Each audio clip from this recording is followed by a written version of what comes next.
Katakan haleluya. Puji Tuhan. Ya. Kita harus selalu walk in habitual fellowship with the Holy Spirit. Amin. Bergaul terus dengan Roh Kudus. Bergaul terus, bergaul.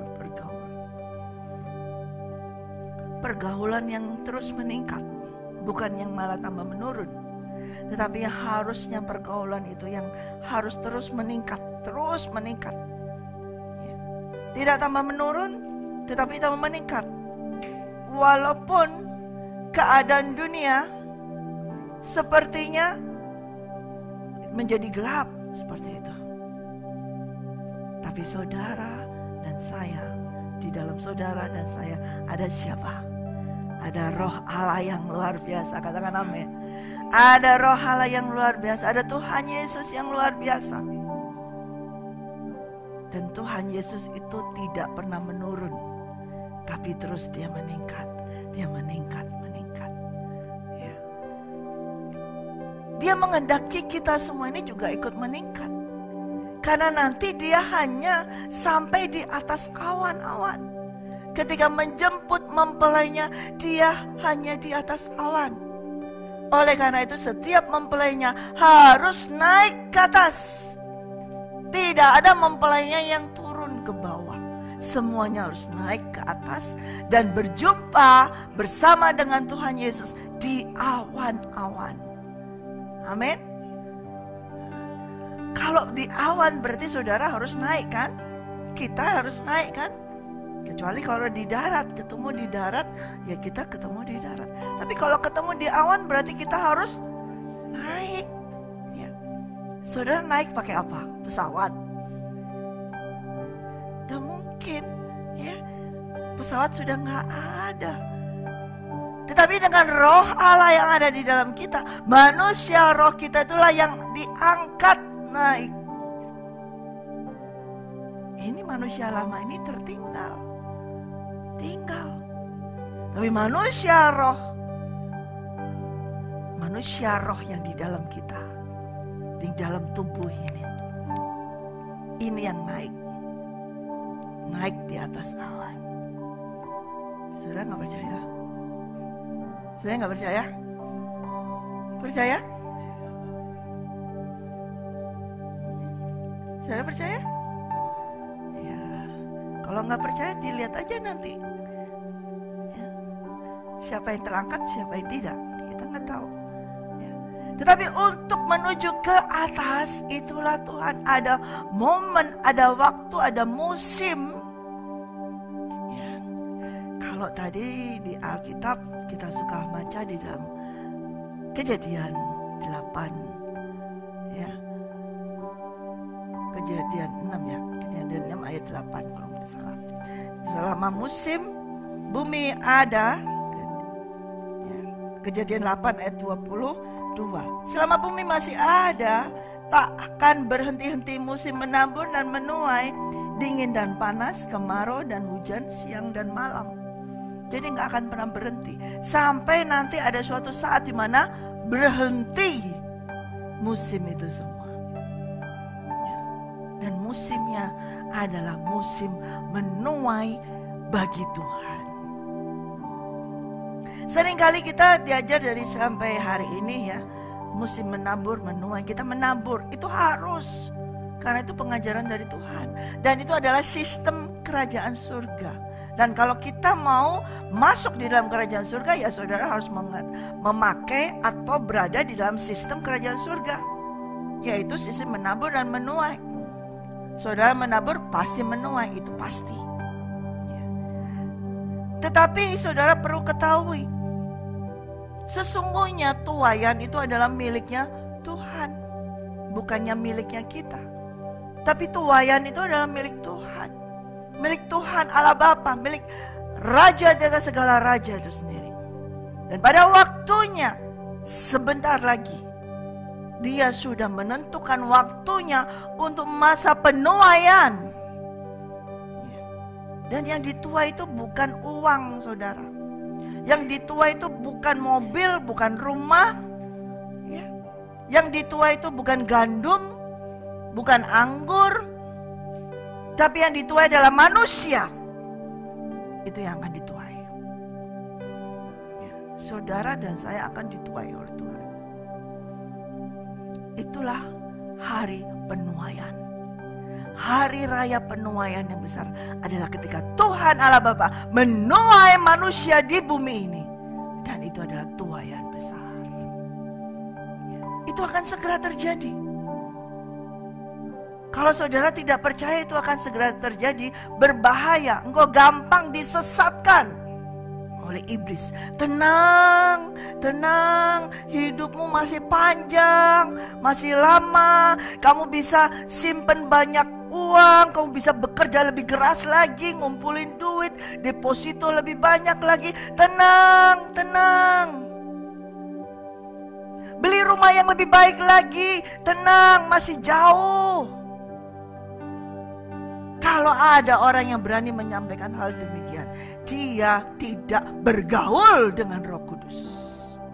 Kalau ia bergaul dengan Roh Kudus akan memberitahukan kepada dia, waktunya sudah semakin dekat untuk penuaian itu. Tetapi ia menunggu, menanti penuaian itu. Saudara tidak boleh berhenti menabur. Tetap harus menabur, baik dalam roh, dalam materi, dalam segala hal. Engkau harus tetap terus menabur. Tidak boleh pernah berhenti. Sebab kalau engkau berhenti, engkau jenuh, lelah, dan nanti juga engkau tidak akan bisa menuai. Tapi terutama saudara, saya mau bukan mengingatkan ya, saya disampaikan mendapatkan pesan dari Tuhan bahwa sesungguhnya penuaian itu adalah saudara dan saya. Ini yang akan terjadi, ini akan dituai. Ya. Bukannya kita ini yang menuai uang banyak. Kalau aku menabur banyak, aku menuai banyak. Iya, itu firman Tuhan, betul sekali. Tapi jangan fokus di hal yang fisik ini saja, yang sementara ini saja. Fokuslah kepada kehidupan yang kekal itu. Bahwa sesungguhnya tuaian yang kekal adalah roh kita semua ini yang dituai oleh Tuhan. Wahyu 14 ayat 14 berkata, kita akan baca di dalam Wahyu 14.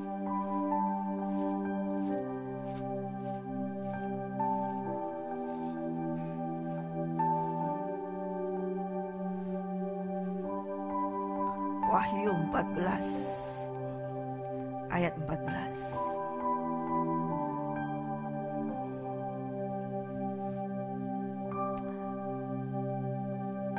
Dan aku melihat sesungguhnya suatu awan putih, dan di atas awan itu duduk seorang seperti anak manusia dengan sebuah mahkota emas di atas kepalanya dan sebilah sabit tajam di tangannya.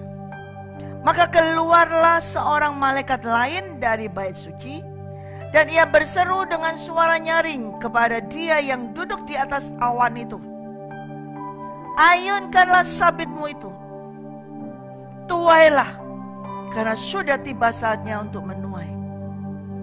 Sebab tuaian di bumi sudah masak. Dan ia yang duduk di atas awan itu mengayunkan sabitnya ke atas bumi, dan bumi pun dituailah. Dan seorang malaikat lain keluar dari bait suci yang di surga. Juga padanya ada sebilah sabit tajam. Dan seorang malaikat lain datang dari Mesbah. Ia berkuasa atas api, dan ia berseru dengan suara nyaring kepada malaikat yang memegang sabit tajam itu, katanya, ayunkanlah sabitmu yang tajam itu, dan potonglah buah pohon anggur di bumi, karena buahnya sudah masak. Lalu malaikat itu mengayunkan sabitnya ke atas bumi, dan memotong buah pohon anggur di bumi, dan melemparkannya ke dalam kilangan besar, yaitu murka Allah. Dan buah-buah anggur itu dikilang di luar kota, Dari kilangan itu mengalir darah, tingginya sampai ke kekang kuda dan jauhnya 200 mil. Nah, inilah sesungguhnya tuaian itu. Masa menuai, ya ini. Ketika ini terjadi, inilah tuaian itu. Kapan itu terjadi? Ketika seorang anak manusia, seorang seperti anak manusia. Ini penglihatan daripada Yohanes ketika ia di Patmos. Dia dibawa melihat peristiwa yang akan terjadi. Anak manusia duduk di atas awan dengan sebuah mahkota emas di kepalanya dan sebilah sabit tajam. Ya, sebilah sabit tajam. Kemudian ada keluar seorang malaikat lain dari bait suci. Dan dia berseru dengan nyaring kepada anak manusia yang duduk di atas awan. Duduknya di mana? Di atas awan, ingat ini sini. Lalu katanya, ayunkanlah sabitmu itu dan tuailah, karena sudah tiba saatnya untuk menuai. Ya. Sebab tuaian di bumi sudah masak. Nah ini saudara, hari Minggu saya sampaikan ada syarat untuk menuai. Syarat yang untuk menuai, kalau kita ada syaratnya untuk menabur, ada syaratnya untuk menuai. Kalau kita menabur, semua orang bisa menabur. Semua orang bisa menabur. Tetapi untuk menuai tidak semua orang bisa. Membutuhkan suatu keahlian yang khusus untuk bisa menuai. Membutuhkan suatu urapan khusus untuk bisa menuai. Kalau engkau tidak tahu cara menuai, cara menyabitnya, maka kamu akan memotong itu bukan pada yang sesungguhnya, yaitu misalnya bulirnya yang kau sabit. Dan akhirnya apa? Tuaianmu gagal. Kalau engkau tidak bisa menuai, maka tuaianmu gagal. Engkau bisa menabur, engkau menabur banyak, tapi ketika saat menuai gagal karena salah cara menuainya. Ya, di hari Minggu saya sudah jelaskan, saya nggak akan jelaskan lagi. Ada syaratnya, yaitu ketika kamu menuai jangan disabit semuanya, jangan sampai di ujung-ujung sudut-sudut itu kau habisin semua, kau kumpulkan semuanya. Itu milikku. Bahkan sampai yang terjatuh-jatuh itu engkau pungut, engkau ambil. Tapi syaratnya adalah tinggalkan. Yang terjatuh itu bukan milikmu. Yang di sudut-sudut itu bukan milikmu. Tinggalkan itu untuk orang miskin dan orang asing. Artinya ketika kamu menuai, jangan kamu menjadi serakah. Jangan kamu menjadi greedy. Jangan kamu menjadi egois. Ini punyaku, ini hasil tuaianku, semuanya punyaku. Tapi Tuhan mau mengajarkan untuk tetap kerendah hati. Seperti Dia yang rendah hati. Dan juga syaratnya adalah ketika kamu mencuri, kamu tidak akan bisa menuai. Kalau kamu mau menuai, jangan kamu mencuri. Jangan kamu berkata dusta. Jangan kamu berkata bohong. Setiap orang yang mencuri berkata dusta tidak akan bisa menuai. Itu syaratnya. Lalu ketika Tuhan katakan, kalau setiap orang ini semuanya bakalan dituai oleh Tuhan. Tuaian yang kayak gimana yang Tuhan mau dapati? Apa cuman hasil yang biasa-biasa saja? Tidak. Karena Dia sang empunya tuaian. Pasti Dia mengendaki apa? Tuaian yang besar. Oleh karena itu Dia menanti. Kenapa kok Tuhan gak datang-datang? Dia menanti. Dia menanti sampai Dia mendapatkan suatu tuaian yang besar sekali. Dia gak datang waktu 2000 tahun yang lalu. Tuhan Yesus sudah datang ya, untuk menebus dosa kita. Tetapi kenapa mesti menunggu sekian lama?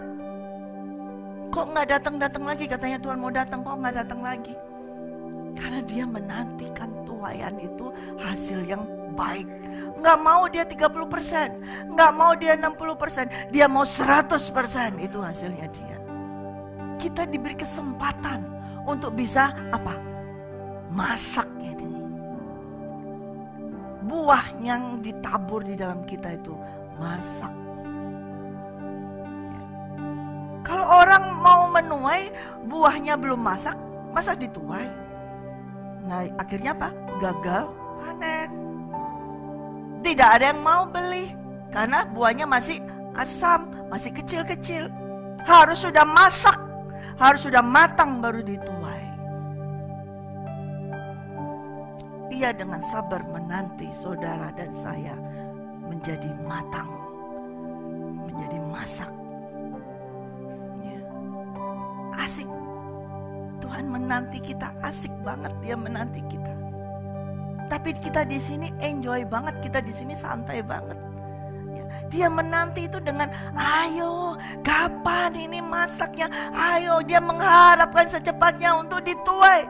Tapi kita di sini santai banget, enak banget, enjoy banget. Senangnya penginjilan yang kecil-kecil yang keluar-keluar kemana, penginjilan seperti itu. Tapi orang yang memberitakan penginjilan itu dirinya sendiri belum matang, dirinya sendiri belum masak.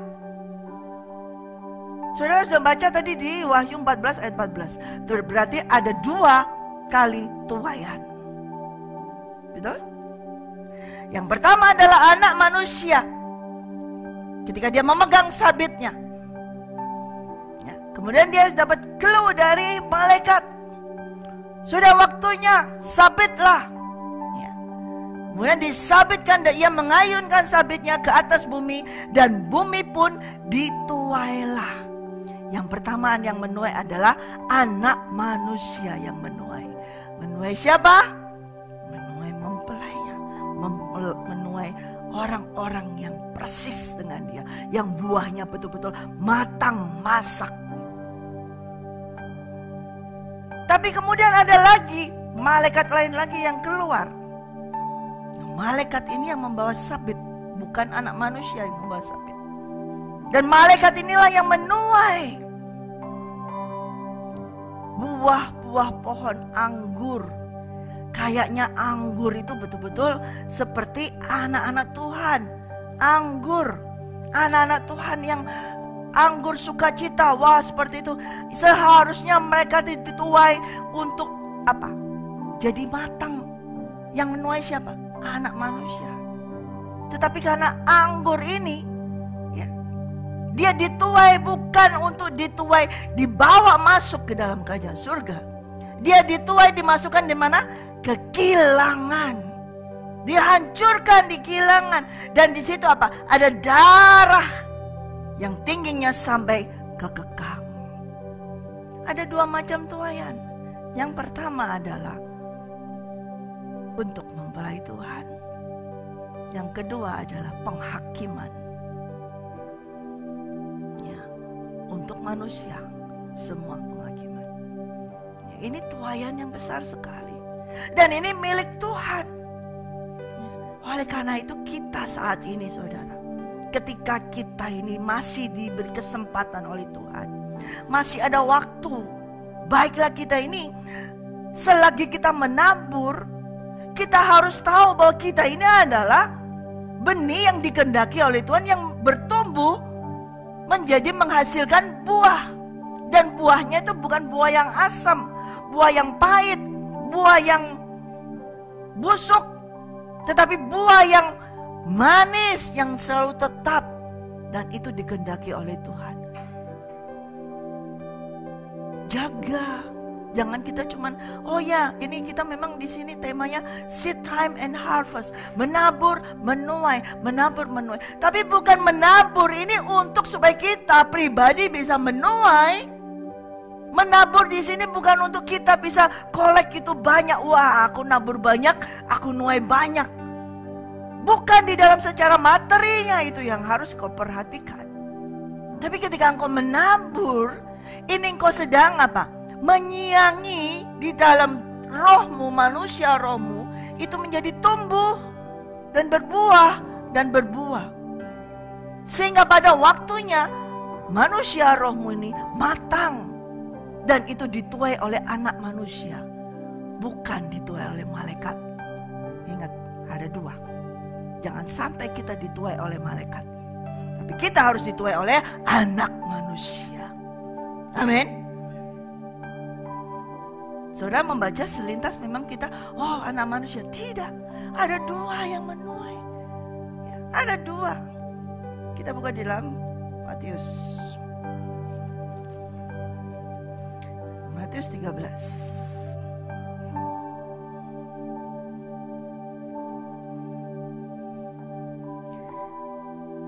Ayat 37.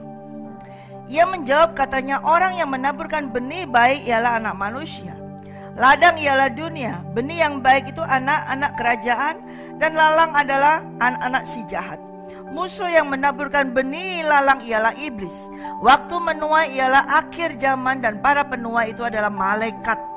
Maka seperti lalang itu dikumpulkan dibakar dalam api, demikian juga pada akhir zaman anak manusia akan menyuruh malaikat-malaikatnya, dan mereka akan mengumpulkan segala sesuatu yang menyesatkan dan semua orang yang melakukan kejahatan dari dalam kerajaannya. Semuanya akan dicampakkan ke dalam dapur api. Di sanalah terdapat ratapan kertakan gigi. Pada waktu itulah orang-orang benar akan bercahaya seperti matahari dalam kerajaan Bapa mereka. Siapa bertelinga, hendaklah ia mendengar. Jelas saudara? Berarti malaikat itu yang akan diperintahkan menuai, menyabit tadi yang kedua. Dari siapa? Dari mana? Dari kerajaan. Yang mengaku dia adalah pohon anggur, yang mengaku dia adalah pokok anggur, ikut cabang di pokok anggur itu. Ternyata hasil dari buah anggur itu asam. Dan itu dituai oleh malaikat. Dan bukan dikumpulkan, dibawa, tetapi dicampakkan ke dalam api. Karena tidak guna lagi. Kalau anggur terlalu banyak, terlalu ini, gak guna. Asam, dibuang. Ini bukan bicara tentang dunia. Di bumi. Bumi siapa? Anak-anak kerajaan. Ada dua macam tuaian di anak-anak kerajaan. Kalau dunia itu nantinya pasti. Tapi Tuhan ini fokusnya hanya kepada anak-anak kerajaan. Di anak-anak kerajaan pun ini terjadi dua kali tuaian berbeda. Saudara kita harus dituai oleh anak manusia. Bukan malaikat yang menuai kita, tapi anak manusia yang menuai. Amin. Ini yang harus kita masuk di dalam manusia roh kita. Selagi masih ada waktu, bertanyalah pada dirimu sendiri, apakah aku ini siap kalau dituai? Kalau misalnya Tuhan menuai saya, apakah hasilnya tuh memuaskan bagi Tuhan? Bagaimana hasilnya saya ini? Kadarnya seperti apa buahnya? Kalau misalnya Tuhan menyabit kita, hasilnya kita bagaimana? Busuk, asam, kering, tidak ada air, atau tetap manis? Ada kasih, ada 9 rasa buah dari Roh Kudus. Ini yang harus kita jaga. Selagi kita menabur, dan saudara ya pasti akan menuai secara fisik, tapi jangan lupa tinggalkan ini. Tanaman ini yang di dalammu ini, manusia roh yang di dalammu ini. Ini yang harus perlu diperhatikan. Bukan menabur itu untuk jor-joran, untuk saingan. Gua lebih gede daripada lu, gua lebih banyak taburan daripada lu. Bukan itu. Dan bukan, oh sekarang dia hasilnya aku yang menuai, ini sekarang milikku, tuaian ini punyaku. Tidak. Karena benih miliknya Tuhan Allah Bapa, tuaian juga miliknya Tuhan Allah Bapa. Jadi kalau kita bisa menabur, itu karena kita menerima benih daripada Tuhan Allah Bapa. Dan nanti kita ada musim di mana kita akan menuai, ya tetap itu adalah miliknya Tuhan Allah Bapa. Dan baik benih maupun tuaian adalah milik Tuhan Allah Bapa. Oleh karena itu kita jangan menjadi egois, menjadi serakah. Tapi biarlah kalau kita bisa menabur, kita mengucap syukur kepada Tuhan. Terima kasih karena Tuhan sudah memberikan benih kepada kita. Dan kalau kita pada waktu yang menuai, kita tetap mengucap syukur kepada Tuhan dan mengembalikan. Syarat yang ketiga adalah ketika kamu menuai, harus kamu mengembalikan buah sulung itu kepada Tuhan Allah Bapa, kepada imam yang akan menunjukkan kepada Tuhan. Itu syarat cara menuai. Tapi banyak kali orang menuai meninggalkan syarat-syarat itu tadi, sehingga mereka menuai, tapi hasilnya apa? Habis, bocor, karena tidak tahu bagaimana cara menuai. Ya. Saudara, ketika kita menuai, kita diberikan suatu kemampuan ilahi tanpa urapan dari Tuhan. Urapan itu adalah kemampuan ilahi untuk kita menjadi berhasil. Di dalam segala hal kita butuh urapan Tuhan supaya kita bisa mengerjakan apa yang Dia perintahkan. Demikian juga di dalam menuai, kita butuh urapan Tuhan. Butuh tahu kapan waktunya. Semuanya ini waktunya Tuhan. Bukan waktunya kita, sekarang aja deh, aku sabit aja, aku potong sekarang aja deh. Kelamaan, tungguin lama, sekarang aja deh. Hasilnya adalah habis. Tidak akan bisa tumbuh lagi. Dan hasilnya tidak akan memuaskan. Amin, saudara. Sudah siap menuai? Ya, Tuhan Yesus pun mengatakan kepada muridnya. Saya ulang sedikit di dalam Yohanes 8, Yohanes 4.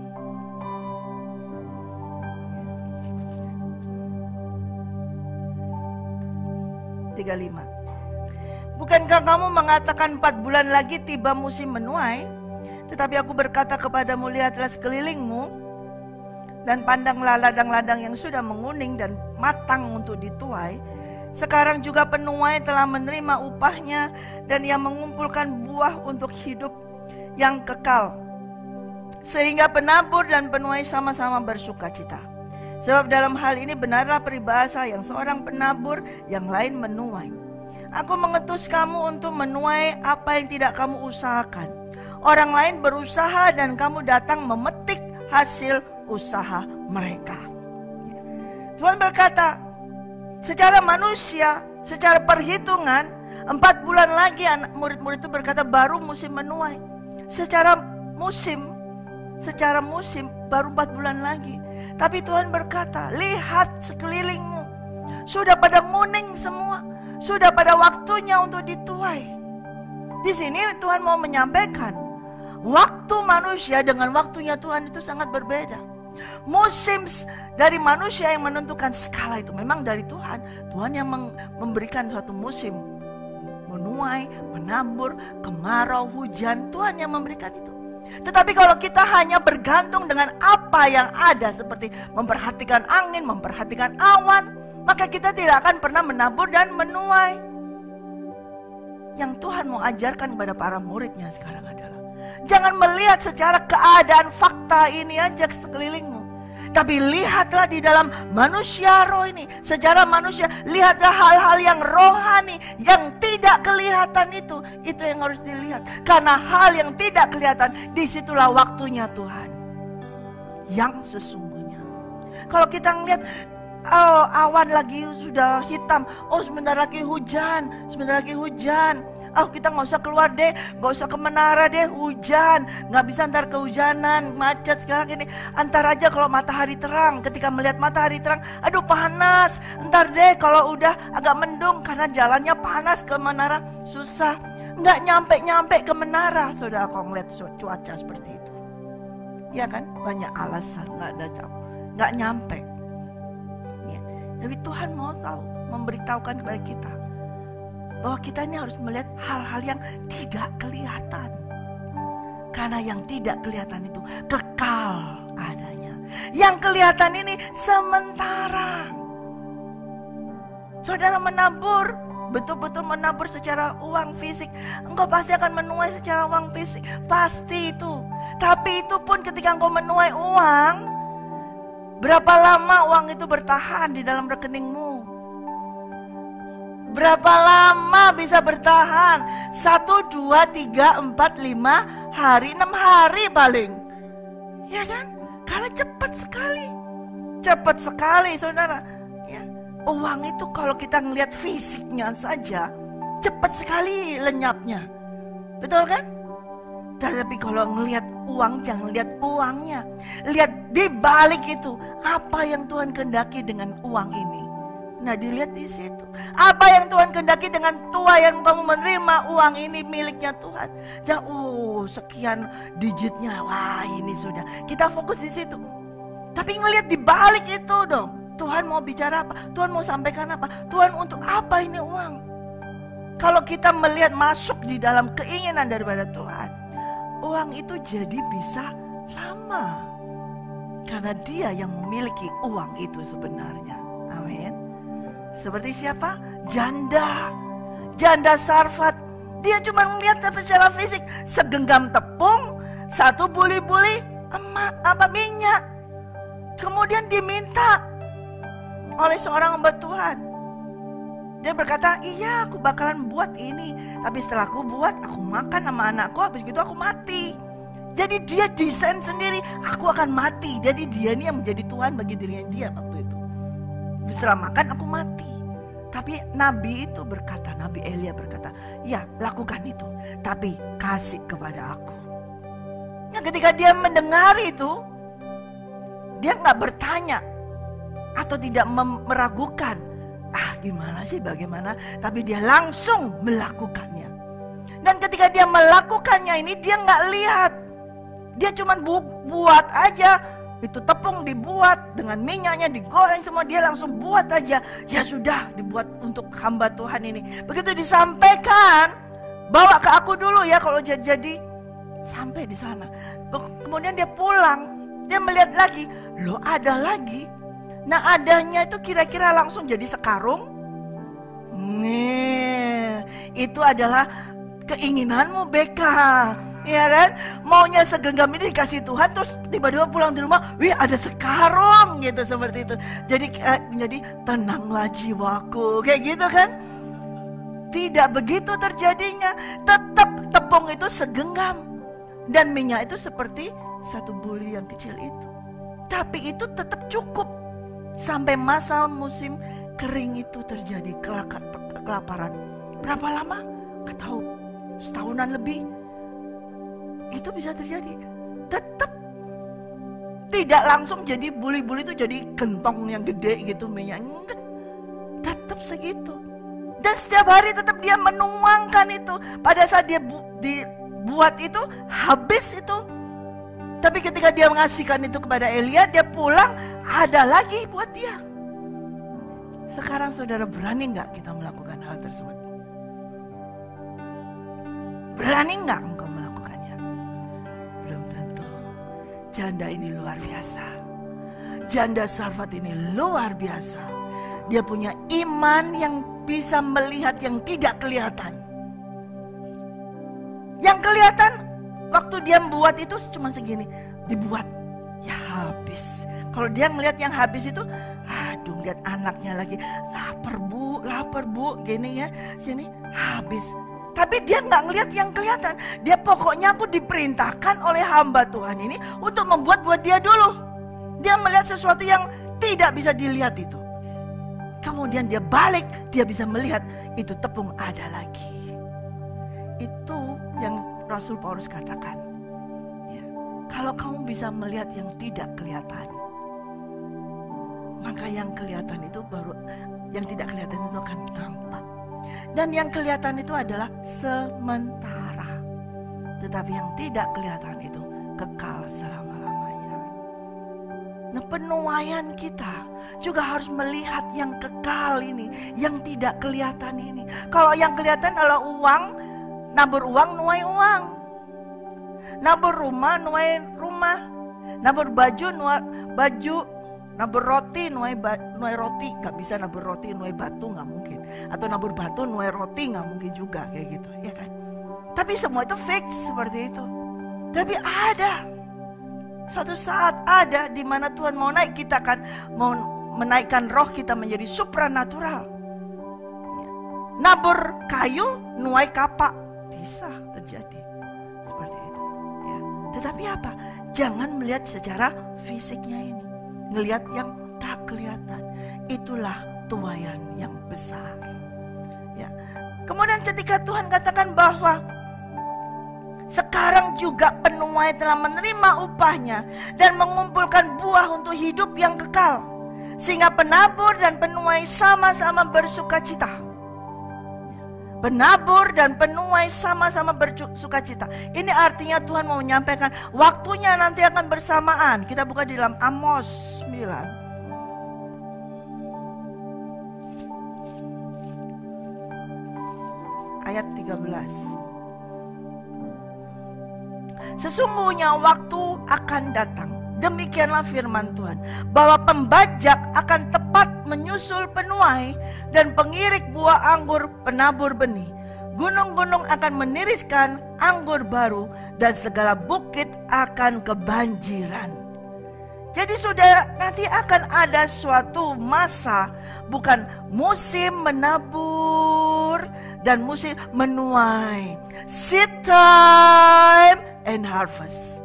Tetapi nanti sebentar lagi akan ada langsung seed time, harvest, cepat, langsung disusul. Orang yang baru nabur langsung bisa menuai. Orang yang baru menabur langsung dia baru membajak, dia menabur langsung disusul dengan yang menuai. Artinya adalah waktu ini akan dipercepat oleh Tuhan. Waktunya Tuhan akan dipercepat supaya dia menuai banyak jiwa-jiwa, menuai banyak sekali yang diingini oleh kerajaan surga. Itu dipercepat. Kalau dipercepat, saudara jangan jadi slow motion lagi, jalan dengan lenggang tangan, ayun begini, santai, oh santai, santai. Ya. Tetapi kita bukan hanya juga cepat seperti itu juga tidak. Tetapi artinya apa? Waspada, berjaga-jaga, berjaga-jaga. Ya, melihat yang tidak kelihatan. Jangan hanya melihat yang kelihatan. Kalau melihat yang kelihatan, sekarang ini menakutkan semuanya. Keadaan katanya begini, tahun depan begini, gelap gini, ekonomi begini, menakutkan semua itu kalau kita melihat yang kelihatan. Tapi kita dibawa oleh Roh Kudus dengan hubungan yang terus menerus, habitual fellowship with the Holy Spirit, untuk bisa melihat yang tidak kelihatan. Memang kalau melihat yang kelihatan itu membuat kita ini hatinya dok duk dik dok dak dek dek, takut bisa. Tetapi kita bukan manusia biasa. Kita adalah manusia roh. Manusia roh yang roh Allah dicurahkan dengan sempurna di dalam saudara dan saya. Tidak separuh loh. Roh Allah yang di dalam saudara itu enggak separuh. Ya. Siapa yang merasa rohnya separuh? Bahaya loh kalau roh separuh. Kurang ini bisa nggak nyambung diajak ngomong ya, kurang karena rohnya nggak utuh. Tapi roh Allah itu sudah dicurahkan penuh seluruhnya kepada saudara dan saya. Amin. Utuh. Saudara itu manusia seutuhnya yang ada penuh dengan roh Allah. Tetapi roh Allah ini perlu saudara terus di dalam ini bergaul dengannya, berkomunikasi dengannya, terus bergaul. Sehingga apa? Ada suatu pertumbuhan. Tidak manusia roh yang kerdil, tetap aja cebol terus ya, kecil terus seperti itu, tetap terus, tapi terus jadi bertumbuh besar. Jadi seperti Handri gede, seperti itu David jadi gede gitu. Dulunya kecil itu, pada waktu dulu masuk di menara mungkin badan kecil ya. Sekarang ini jadi besar semua ya. Ya, seperti itu. Itu artinya ada pertumbuhan itu. Ada pertumbuhan itu. Ya, manusia rohmu bertumbuh dan sesuai dengan itu juga manusia jasmanimu juga bertumbuh gitu ya. Ada suatu pertumbuhan. Tuhan mau kita ini menuai juga menabur, menabur terus menerus seperti itu. Nah, ini tidak ada waktu jedah lagi. Tidak ada waktu kosong lagi. Artinya apa? Terus menerus, cepat sekali. Nabur, nuai, nabur, nuai. Kadang-kadang kita nggak kerasa nabur. Gak tahu kapan nuainya. Tiba-tiba aja seperti janda itu, ada aja itu tepung. Janda tuh nggak tahu kapan itu tepung ada lagi. Dia pokoknya setiap pagi nabur aja untuk Elia. Dia setiap pagi nabur aja, nggak tahu jam berapa tuh tepung muncul lagi, dia nggak tahu. Tapi dia tahu pokoknya besok pagi aku harus bikin kue lagi, bikin roti lagi untuk itu nabi, untuk hamba Tuhan. Dia nggak tahu jam berapa itu tepung tiba-tiba muncul. Nggak tahu jam berapa itu minyak bisa kembali lagi penuh. Nggak tahu. Artinya apa? Dia terus melakukan tugasnya yang dia lakukan, menabur. Tapi dia juga akhirnya di dalam kehidupannya dia juga menuai. Ketika dia pulang, dia nuai lagi. Ketika dia pulang, dia nuai lagi. Nah, ini namanya adalah terus yang disampaikan nama Tuhan. Baik itu penabur dan penuai sama-sama bersuka cita. Itu terus ya rekan. Terus. Nah, kalau kita menabur, firman Tuhan ada yang berkata di Mazmur, menabur dengan mencucurkan air mata. Ya, akan pulang dengan membawa berkas-berkas bersorak-sorai. Ya, boleh mencurahkan air mata. Tapi Tuhan katakan sama-sama bersuka cita. Penabur dan penuai akan sama-sama bersuka cita. Jadi saudara jangan lagi menabur dengan mencucurkan air mata. Tapi biar engkau menabur dengan sukacita dan kamu akan menuai dengan sukacita. Sekalipun seperti kita ini di sini. Saya udah ceritakan itu minggu. Sebagai orang asing ada aturannya. Di mana orang asing atau orang asing itu boleh mengambil, memungut tuaian di ladang yang dituai oleh orang-orang itu. Tapi pasti ada yang jatuh-jatuh, ada yang di sudut itu belum kena sabitnya. Itu dibiarkan oleh pemilik ladang.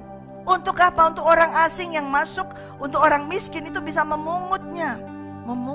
Seperti Rut masuk ke ladangnya Boas. Dia memungut jelai-jelai itu yang jatuh-jatuh dari orang yang ngerjakan, ngumpulin itu. Dia kumpulin. Dan itu dibawa pulang, bisa buat makan bersama ibunya beberapa hari. Dari itu dia sudah dikatakan sebagai menuai. Dia menuai di mana dia tidak pernah nabur. Seperti Tuhan tadi katakan, aku akan mengutus kamu menuai ke tempat di mana kamu tidak pernah mengusahakannya. Karena apa? Kita ini orang asing. Dan pada saat itu Boas juga menyuruh kepada pengerjanya, itu tiba-tiba kasih aja deh, sengajain ya, jatuhin ya, jatuhkan sengaja, dijatuhkan sengaja segenggam. Supaya apa? Rut di belakangnya itu bisa memungutnya lagi. Ya. Saudara nggak tahu secara roh, Tuhan akan mendesak orang untuk tiba-tiba sengaja menjatuhkan segenggam di hadapanmu, di mana engkau bisa menuainya. Amin. Tapi kamu harus bungkuk ngambilnya, artinya rendah hati, ya. Tidak dengan sombong, tapi dengan rendah. Dan mau, cuma segenggam, ini bukan tuaian. Enggak begitu. Cuma seberapa bulir, ini mah bukan tuaian. Kalau tuaian itu 1 truk, 2 truk itu baru tuaian. Tidak saudara, tuaian itu segenggam itu adalah tetap tuaian. Katakan amin. Itu kita perlu tahu, karena Tuhan mau kita itu di dalam menuai itu dengan segala kerendahan hati. Amin, haleluya. Lalu bagaimana ketika kita menuai? Apa urapan seperti apa yang harus kita inikan? Kita buka Joel 2.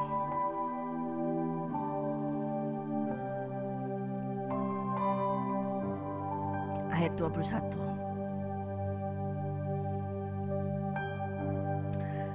Jangan takut hai tanah, bersorak-soraklah dan bersukacitalah, sebab juga Tuhan telah melakukan perkara yang besar. Jangan takut hai binatang-binatang di padang, sebab tanah gembalaan di padang gurun menghijau. Pohon menghasilkan buahnya, pohon ara dan pohon anggur memberi kekayaannya. Hai Bani Sion, bersorak-soraklah dan bersukacitalah karena Tuhan Allahmu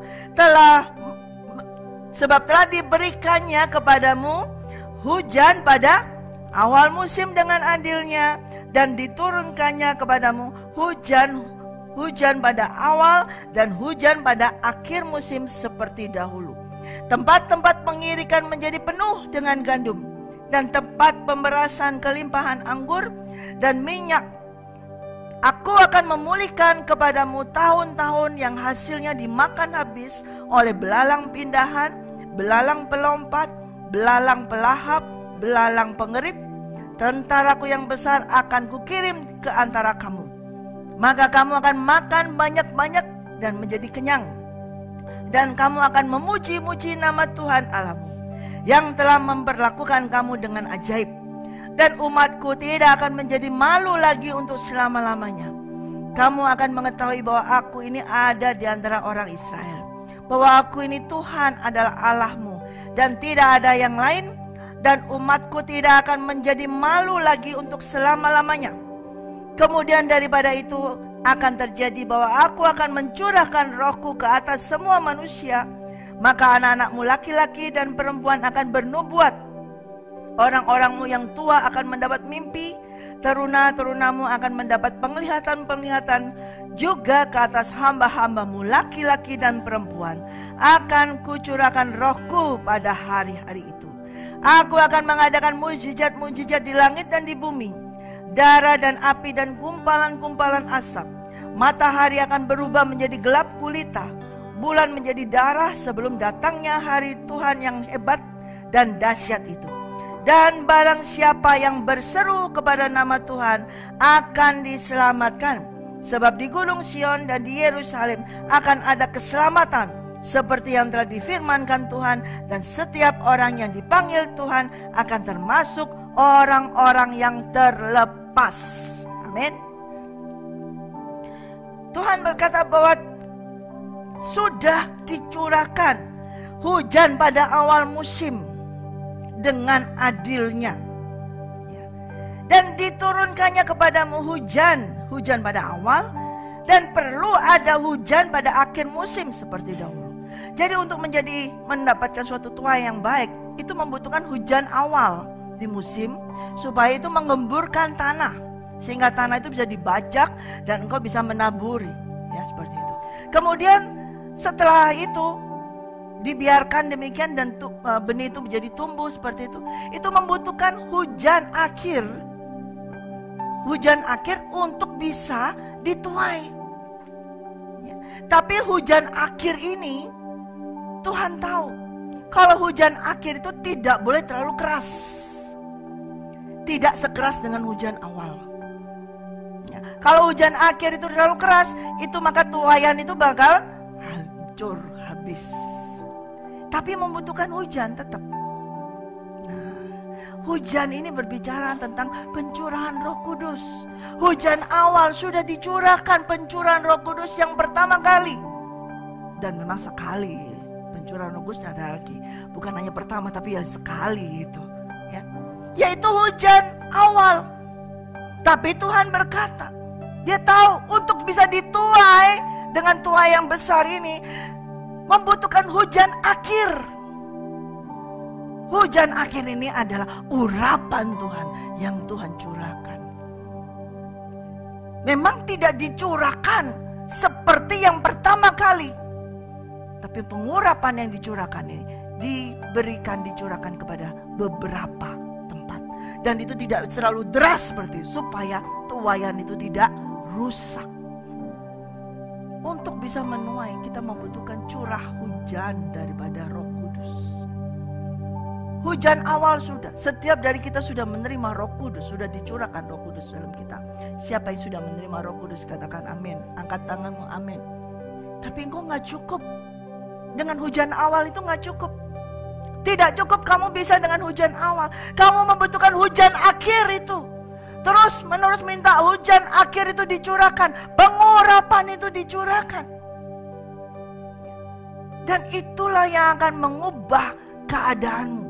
Itulah yang akan mengubah Jadi mana? Tempat-tempat pengirikan menjadi penuh dengan gandum. Dan tempat pemerasan kelimpahan anggur dan minyak. Itu mengubahkan. Hujan akhir itu yang mengubahkan. Dan Tuhan juga menyampaikan apa? Aku akan memulihkan keadaanmu. Tahun-tahun yang dulu hasilnya dimakan habis oleh belalang pindahan. Yang dimakan habis oleh belalang pelompat. Juga ada belalang pelahap. Dan juga ada belalang pengerit.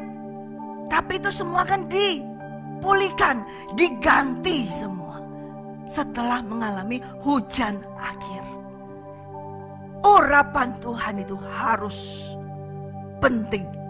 Engkau gak bisa cuman aku sudah dipenuhi Roh Kudus. Tapi urapan Tuhan itulah yang membuat kita bisa menuai. Dan bisa membuat engkau dituai oleh Tuhan. Yaitu setiap hari engkau bergaul dengan Roh Kudus. Habitual fellowship with the Holy Spirit. Ya, pada akhir zaman ini. Akhir waktunya ini sudah di ujung. Tuhan berkata pada hari akhir aku akan mencurahkan rohku. Dia berkata aku akan mencurahkan rohku ke atas manusia. Anak-anakmu laki-laki, perempuan akan bernubuat. Orang-orang tua akan mendapat mimpi. Teruna-teruna akan mendapat penglihatan. Juga kepada hamba-hambamu, laki-laki dan perempuan, akan kucurahkan rohku pada hari-hari itu. Hari-hari kapan? Sekaranglah hari-hari itu. Sekaranglah hari-hari yang menantikan, di mana Tuhan menantikan bahwa segera terjadi penuaian besar. Saat inilah hujan akhir itu dicurahkan. Walaupun tidak sederas dengan hujan awal, tapi hujan akhir tetap dicurahkan.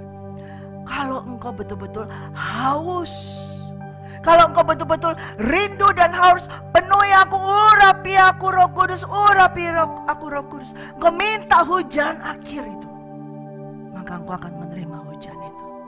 Karena ada orang juga gak membutuhkan hujan akhir, karena memikirkan bahwa aku toh sudah punya hujan awal. Tapi saudara tahu, untuk memanen itu membutuhkan hujan akhir. Di akhir musim itu butuh hujan. Dan Tuhan tahu, dan Tuhan janji, aku akan mencurahkan rohku. Ya. Hujan awal sudah dicurahkan luar biasa di Kisah Rasul 2 ketika para murid ada di loteng atas. Dan itu bukan hanya eksklusif mereka itu saja, tapi itu terus keluar kemana-mana sampai saudara dan saya hari ini. Dan hari ini dan seterusnya, minta hujan akhir itu dicurahkan di dalam kehidupanmu. Pengurapan itu terus ya, dicurahkan terus menerus sampai akhirnya kita semua bisa dituai oleh Tuhan. Dan hasilnya bukan hasil yang rusak, tapi hasil yang bagus, excellent. Amin. Mari kita masuk. Siapa yang mau mohon dicurahkan hujan akhir, kena karara pasir.